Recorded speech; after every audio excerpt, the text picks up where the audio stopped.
What if I told you the most expensive winger in rugby isn't playing for a traditional powerhouse, but a club that's been quietly building something special? Let me break this down for you. Tommy Freeman, the guy who just signed a new deal with Northampton Saints, is now the highest paid wing in the Premiership. But here's the kicker, this isn't just about money, it's about timing. Freeman's contract coincides with England's push for Olympic gold in 2028, and he's exactly the kind of athlete they need to make that dream work. What's fascinating is how this deal reflects a shift in rugby's priorities. Clubs are no longer just competing for trophies. They're investing in global ambitions like the Olympics, which could reshape the sport's future. But here's the rub. If Freeman's salary is setting a new benchmark, does that mean other stars will demand similar pay? Or is this just a one-off gamble by Saints to secure a player who's already proven himself on the biggest stage? I'm leaning toward the latter. Freeman's value isn't just in his stats, it's in his versatility. He plays both wing and outside center, which makes him a rare asset. But does that justify the price tag?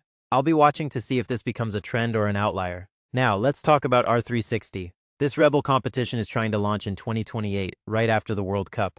But here's the catch. They're scaling back their initial plans. Instead of offering sky-high salaries, they're now targeting players who will be free agents in 2027. Why? Because their funding isn't what they hoped. This feels like a classic case of ambition outpacing reality. What's really interesting is the implication here. If R360 can't match Premiership salaries, how will they attract top talent?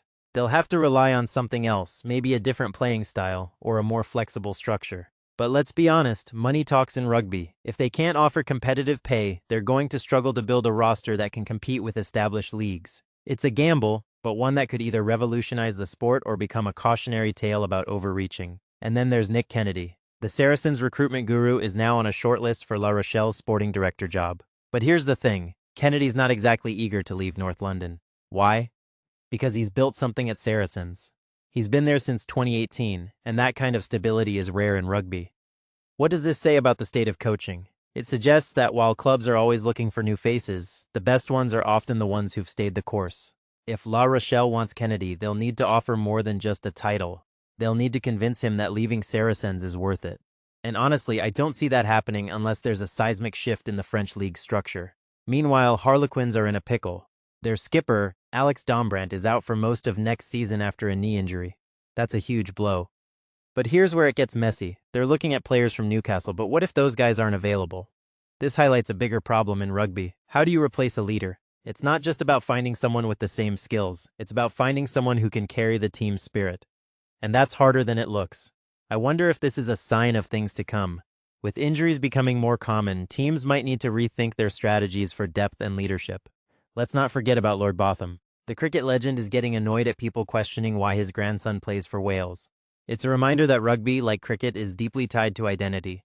But Botham's point is valid. James Botham was born in Cardiff, went through the academy, and chose Wales. Why is that so hard for some people to accept? It's a microcosm of the broader debate about national pride versus personal choice. And yet, the media keeps asking these questions. It's almost like they're looking for a scandal where there isn't one. And finally, there's Riccardo Favretto. The Italian lock signed a new deal with Benetton until 2030. That's a long-term commitment, which is rare in rugby. Why?